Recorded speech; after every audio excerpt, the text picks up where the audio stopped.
meron tayong bisita dito. Ito kaibigan ito sa Saudi Arabia. Kararating niya lang dito sa Nok City. Kabili na yung kasama ko ng pagkain. Binili mo to? Kuha na yung kasama ko 3 jacket. Hello po mga kabayan. May meron tayong bisita dito.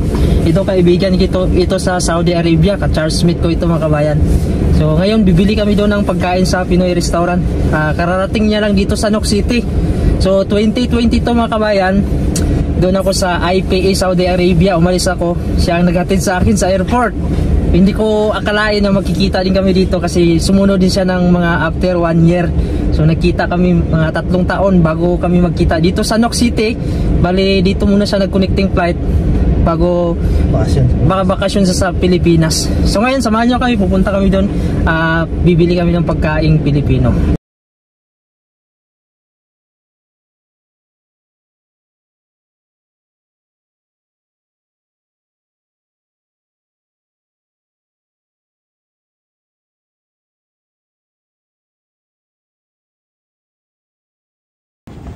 Ayan, nandito na kami sa Pinoy restaurant mga kabayan. Ito yung bubble tea house. Kukuha na kami ng order dito kasi umorder na itong kasama ko. Ito yung view natin dito. Grabe yung snow. Ayan, pasok tayo dito. Mga kabayan, 18 kilos to. Pangkuha na to. Pang 2 buwan na namin. Ayan, kabili na yung kasama ko ng pagkain. Binili mo to? Sisig Sisig. Fried chicken? Ayan. Okay. Ayun mga kabayan, nandito kami ngayon sa may Brosin. Papasyal ko muna itong kaibigan ko. Kasi bukas flight niya na din. Kaya iikot ko siya muna dito sa loob, baka mayroon siyang bibilin. Ayan, ito yung loob ng Brosin dito. Tingin-tingin kami dito kung ano yung magandang bilhin.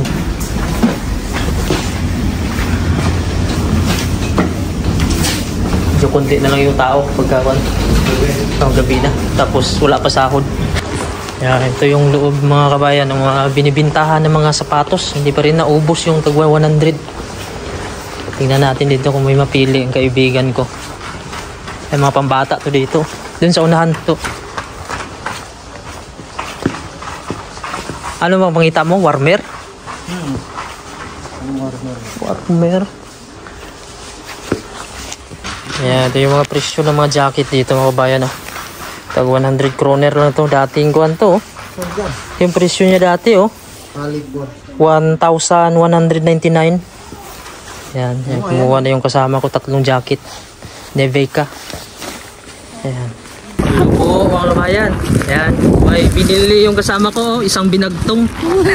Isang plastic. Ganyan daw yung trabaho niya dati sa Pilipinas. Kaso yung pinapasan niya dati, mga saging. Ngayon, ito na, pasalubong, papunta ng Pinas. Ayan mga kabayan, yung kasama ko, may binagto. Ang pasalubong daw sa Pilipinas. Ayan. Ayan. Ihatid ko na yung kasama ko.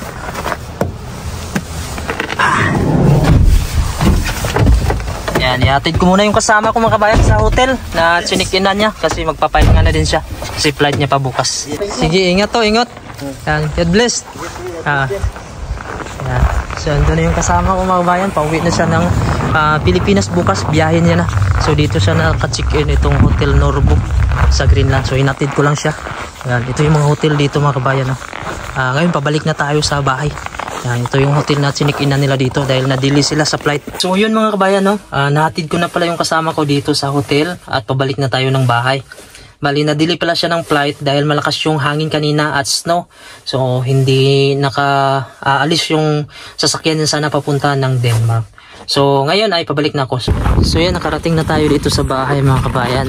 So, bali, ang kwento pala yan mga kabayan kung bakit nakarating din yung kaibigan ko, nakatrabaho ko sa Saudi Arabia. Katrabaho kami dati noon hanggang napadpa din sila dito sa Greenland. Actually, ako talaga yung naunag nag-apply dati sa recruitment na ito na nagpaalis sa akin. Tapos sinabihan ko yung mga kakilala ko doon sa company namin dahil sa Saudi Arabia mga kabayan, marami kami doon, nasa 100 siguro kami katao. Tapos sinabihan ko yung mga kakilala ko. Yung iba, ayun sila, nag-apply sila. So hindi ko akalain mga kabayan na yun nga, nakuha din sila hanggang napunta sila dito. Yung recruitment na nagpaalis sa akin. Actually, nasa 12 siguro kami mga kabayan sa company namin sa Saudi Arabia na nandito na kami sa Greenland nagtatrabaho. Kasi medyo maliit nga lang yung sahod namin sa Saudi Arabia. Magkaiba lang talaga sa sahod dito sa Greenland. Kahit dito sa Greenland ay sobrang lamig, okay naman yung pasahod. Kaya malaking tulong talaga itong Greenland mga kabayan para sa amin. Na nagtatrabaho dati sa Saudi Arabia.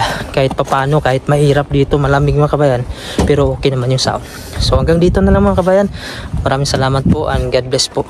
Huwag niyo naman po kalimutan subscribe yung aking YouTube channel. Pindutin niyo na din yung bell notification para updated kayo kung may bago tayong mga video.